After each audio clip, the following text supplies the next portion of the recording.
I've been building community professionally for over a decade. My particular story is a lot of my work before Quilt was really centered around centralized physical spaces. So I did a lot of community building for social clubs, for retreats and yoga studios, for social impact conferences. And along that journey, I felt really inspired to think about how we could use technology as a way to decentralize these really powerful experiences so that more people could have access to them. Otherwise, when you use physical space that is centralized, it can be expensive, it's hard to get to, it's hard to get into. And so along that journey and that desire, I met my former co-founder in I guess I'll call it Quilt 1.0 for the sake of this conversation, Gianna, who had started a co-working space for women out of a home. And us coming together, we were very much on the same page as far as why we cared so much around bringing people together.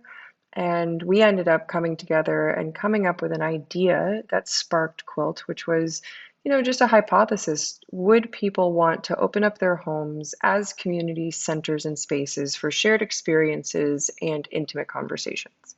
And that's really what we built for a few years up until 2020 when I became not only a solo founder, but then Quilt evolved because, and I'm sure we'll get into this, but because with the pandemic, strangers stopped gathering in homes. And so it was a really unique opportunity to reimagine Quilt, our purpose, and the mission for what we're doing here. I love that you articulate it as decentralized sharing. That seems to be evocative of the way it used to be, like people would gather in each other's homes. You had a much more hearth or tribal orientation. You knew all your neighbors, but that's part of the sort of modern condition of work kind of went away. You had a lot of reach with that, a lot of participants, even in the live format.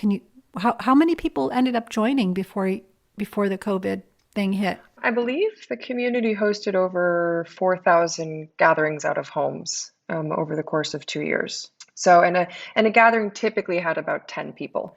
Yeah, and then I did a few of those. Like we did a co-working one. We did one when we were initially launching Rosebud. I went to a couple of holiday events with your group. I remember. Yeah, the joint energy was really one of upliftment, and it never felt like there was somebody up on stage and you were talking at a group. It was always more of a peer-to-peer connection, collaboration, with everyone leaning into the attitude of how can I help, which I really loved. That seems to be part of your ethos from the beginning. Yes, yeah, absolutely. I've always been someone who hasn't who's wanted to remove some of the ego and the status and the performative nature of coming together and allow community to really be a place where we support each other and we play different roles. And sometimes we can offer the support, sometimes we can ask for support, but making sure that status isn't something that feels like we're comparing ourselves to one another. That seems to be a pretty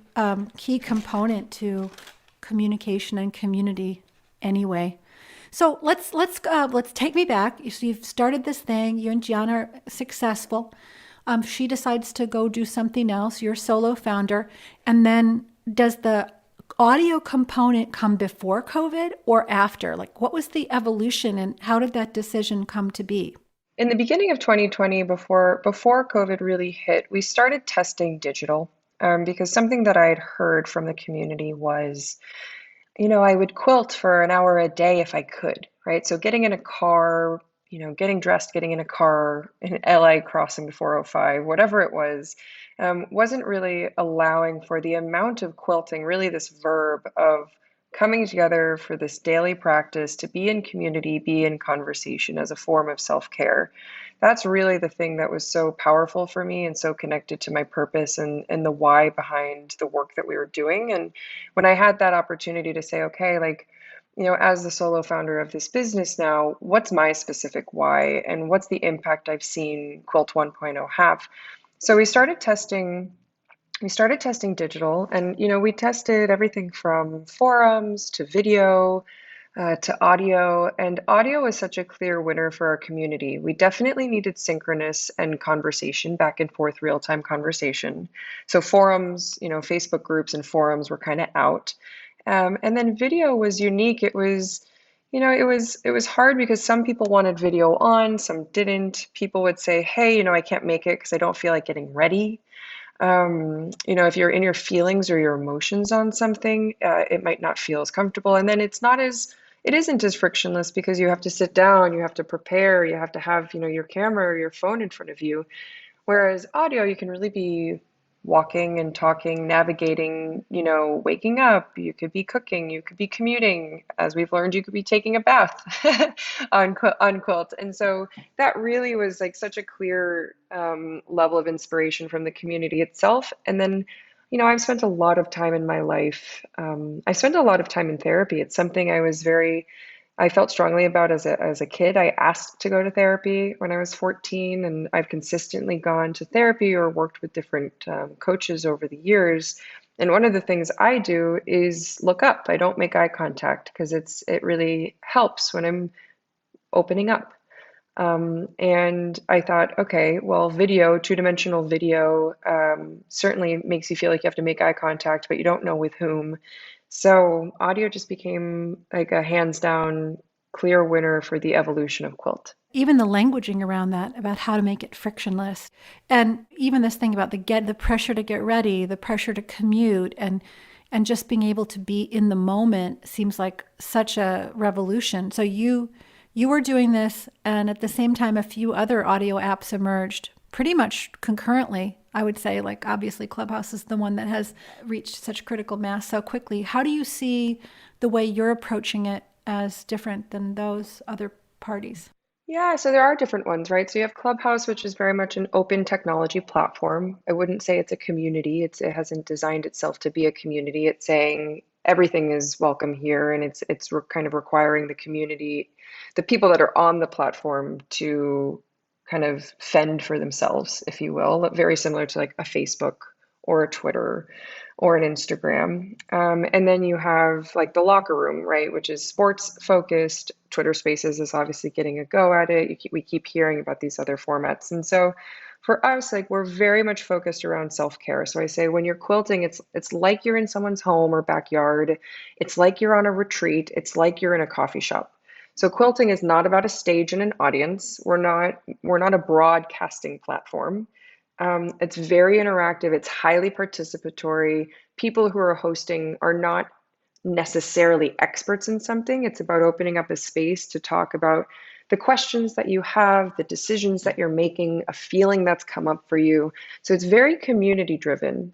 And I'm excited about the fact that audio is being used because if we think about all of these consumer platforms, you think video, photos, forums, think about Quora, think about Reddit, think about Facebook, think about Twitter, think about Stories, which is on Instagram and Snapchat and LinkedIn. They're just a feature. And audio is a feature that is having a really strong moment that I'm super excited about, particularly with, we have AirPods now, and it's so much easier to be able to listen in and to speak to something. So I would just say, yeah, we are a community first platform. It's very participatory, and it really is centered around community being an act of self-care and spiritual and personal and mental kind of wellness. Wait, you're not going to have like make money on Bitcoin? No, that Yeah. seems to be the dominant theme on one of those other platforms. Yeah, yeah, yeah. Yeah, we haven't really talked about like NFTs yet, you know what I mean? So, So in this vein, like the other night I tuned in and did a meditation, like a self-guided meditation as I went to bed that someone was presenting. It was really lovely. So I can definitely see that component of self-care, but let's go a little bit more into like on the neurobiology of self-care. Like what happens when you drop into conversation with others? And, what have you learned from all the years that you've done this in terms of the impact on the individual when they're in dialogue with others? so something that, there's a big reason behind the work that I do is because I genuinely believe that the greatest form of self-care comes from connection with others. It's from relationship. It's from when we feel safe in the presence of others, when we feel seen, when we feel heard, when we feel validated, that is where, in my experience, I have had the most growth in healing from past trauma. It hasn't been easy for me to open up and lean on others. I mean, I think particularly women too. We've been taught to do it all, be able to do it all. We haven't been built in a culture of asking for support and asking for help. But it's so core to who we are and what we need to do. And so if you're going through something and there's something in your head that you keep saying is in your head, right? Like a negative narrative in your head about money, which I certainly have had, or around sex, which I certainly have had. Sometimes what's the hardest part is the fact that you think you're the only person that is having this experience. And then I feel like something is wrong with me. And I used to feel that way, and want to present as perfect. Instead, when I started opening up and sharing, whether it's with a stranger, which there's a lot of benefits from talking to strangers versus friends who are family who could be biased, or feeling like you're able to start opening up to friends and family, which is such a beautiful step in a beautiful direction, you start to remove that part in your brain that's like, something's wrong with me or I'm broken. And you start to realize that we're all really human going through very human things. And when we do it together, you feel safe. And from that place of safety, you can thrive. You can start to grow and kind of bring your light back up. And I went through a journey of having a very dim light. It almost was just kind of went out. And it's people, very specific people that showed up in my life that helped me turn the light back on. And that kind of began my relationship with loving myself, and people helped me get there. And so that's really the power of community being a form of self-care, conversation being a form of self-care. And while I am a huge fan of meditation, of journaling, of bathing, of walking, there is a little bit of a story that all of the self-care things we do are these things that are like done alone. It's like, go work on yourself and come back, like be on the island and come back. And I call into question only having self-care things that are done alone, because I think you can grow a whole lot when you do it with others. Well, we are really aligned on that. I just finished a 3-year training program in collective trauma healing, which speaks exactly to this question Mm-hmm. that, the healing, the damage often happens in the field between us, like in social structures and cultural structures and shared traumas of war or earthquake or whatever, or family systems. And that the healing also, the joy, the collective joy and healing happens in that space.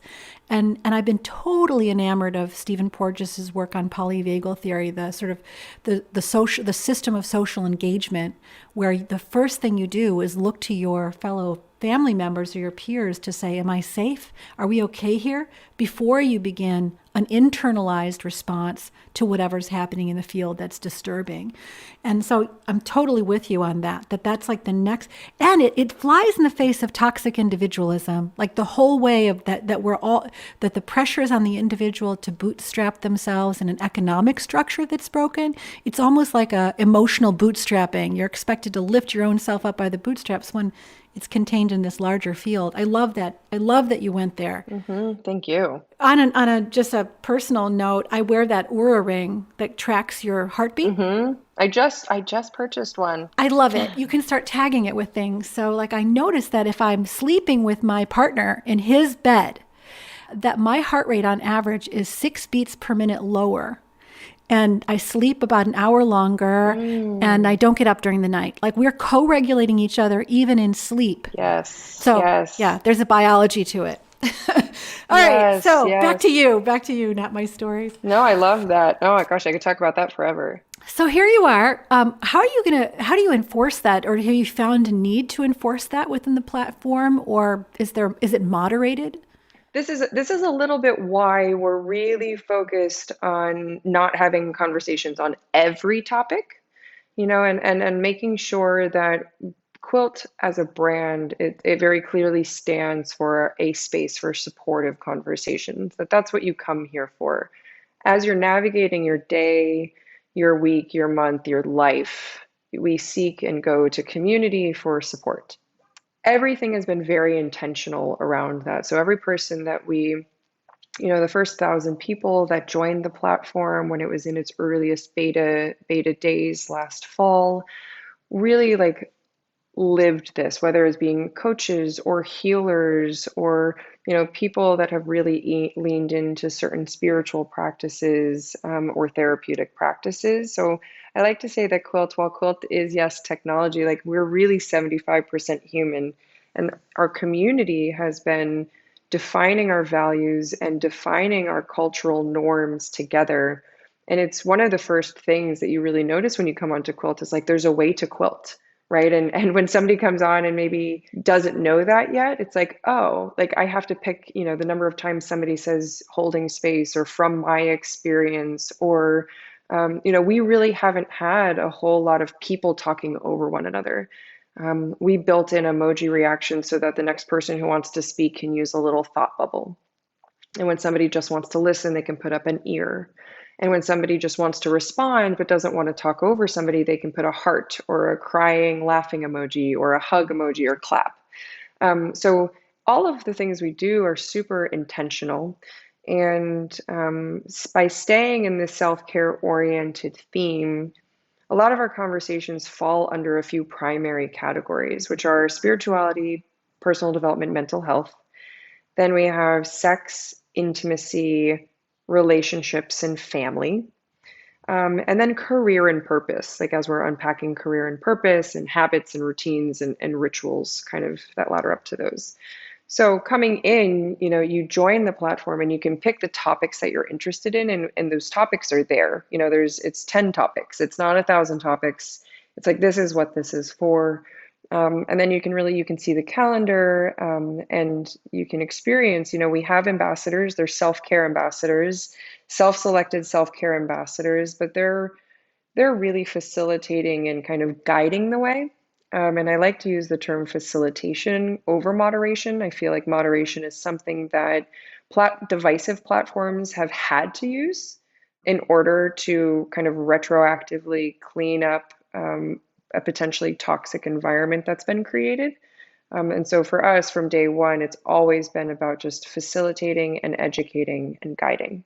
Let's go into the more practical qualities of making good conversation. Inherent in what you're saying are sort of core attitudes of respect, holding space for other people, a willingness to listen, to not be, what did you call it earlier, to de-emphasize status for understanding. What are the qualities of the best conversationalists on your platform or in life? For me, a conversationalist, conversation doesn't happen with one person. My favorite conversationalists or facilitators or hosts really understand that the role is about asking a great question, about setting a tone, if you will, around sharing, right? So instead of me saying like I'm an expert in this thing, I know these things, we connect so much more to personal experience, and especially when someone has an awareness that their personal experience is not everybody's personal experience.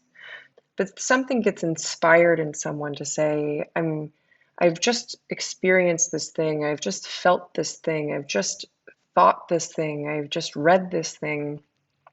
I want to talk about it. This is a thing that I want to talk about with other people, and I want to learn from other people. And that's how we grow. So for me, when somebody goes and opens a quilt, my favorites are really ones that are like wanting to ask a question. It's not about having a right or wrong answer, but it's about saying, "Hey, I'm curious for you as you're navigating.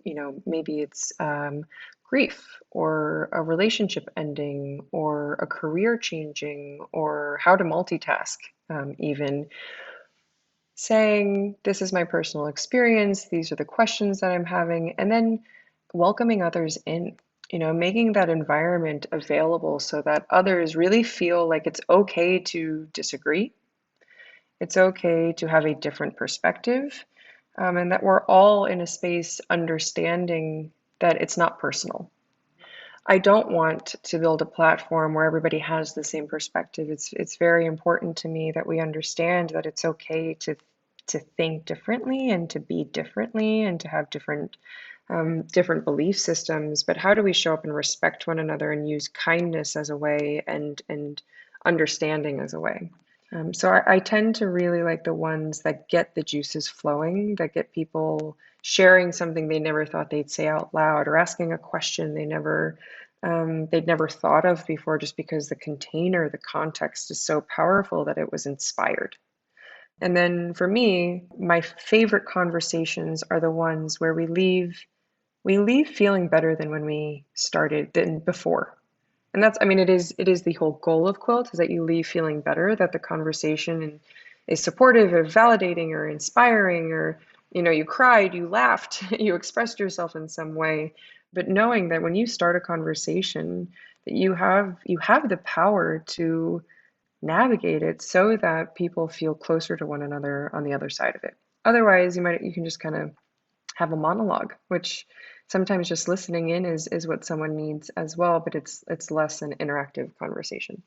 So, asking good questions, sharing from personal experience, Hmm. being willing to surprise yourself with a genuine and authentic in the moment response, not sort of, having your rehearsed comeback, which is such a common thing when you're conversing. People are already thinking about their answer before the other person's finished talking. And this idea of acting with the intention of leaving people feeling better than when they started, which goes back again to that beginning comment you made around it's not status, it's not one-upsmanship, and so much of a competitive worldview, seems to direct people in that general, area, rather than saying, how can I uplift my friends today?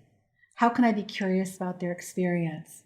Yeah, asking a good question isn't always easy. What is a good question? I think it's one that can set a container for something or can frame something up. So there's a question that was shared with me that I have gone on to use, which is like, what is it like to be you today? Ooh. Yeah, because I mean, talk about personal experience, talk about like you kind of get out of the head immediately. There's no fact, right? So getting a conversation going open level, like what is it like to be you today? Or if you want to really go there, like why do you matter, right? If you're really going there. Sometimes it could be fun to frame something up and say, okay, so we're talking about the year ahead. What is one word to describe how you want this year to look, how you want it to feel? What do you want to embody? One, two, three words. A word to describe how you're feeling right now. You could say, finish the sentence. It's not a question, but today will have been a wonderful day if what happens, right? So you're really getting someone to think and feel into a personal experience. Or if you want to like crack open the past, you can talk about how do you feel, like a question, how do you feel like your relationship with money has been impacted by your parents' view of it? That's a question.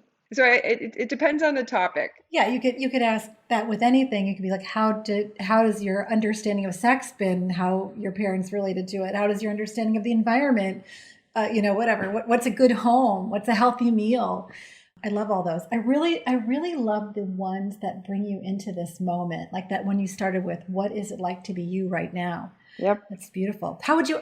Can we do it? How would you answer that question? Ashley, what is it like to be you right now? Well, I'm really excited to be here, of course, and having this.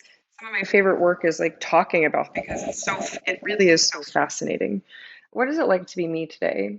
Something I learned in the past 12 months, and it has been my experience every day of the past 12 months, is that I feel like I have felt more than one thing at one time and started to give myself permission for that. So am I like sad and excited at the same time? Yes, that has been true a lot over the past 12 months and even in this day.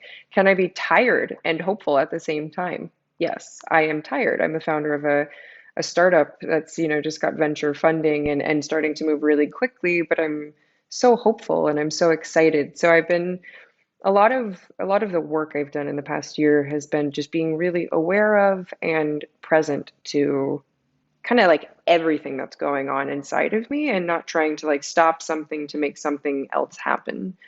Yeah, I would say I feel all of those things in this moment, and it's been really cool to get into that and really be okay with it. That sort of holding the opposites, holding the polarities inside of ourselves. That's a pretty triumphant place to arrive to. I'm congratulating you on that. And also on raising the capital. You now have the resources to go and make this dream really happen and touch so many people. What's that been Yeah, like? I mean, listen, raising capital it's hard. I think it's hard, particularly last year because it was happening simultaneously with like resuscitating and rebirthing a new iteration of a company that, I've been thinking about for so many years now and leading. I have to say, I have raised capital now a few times in my life and in my career. And while like the hard work that goes behind it, because you have to find time to do it while still have your company running, while that doesn't change my understanding and relationship with it and how to meet people that are really gonna get excited like about you and about your mission and are aligned.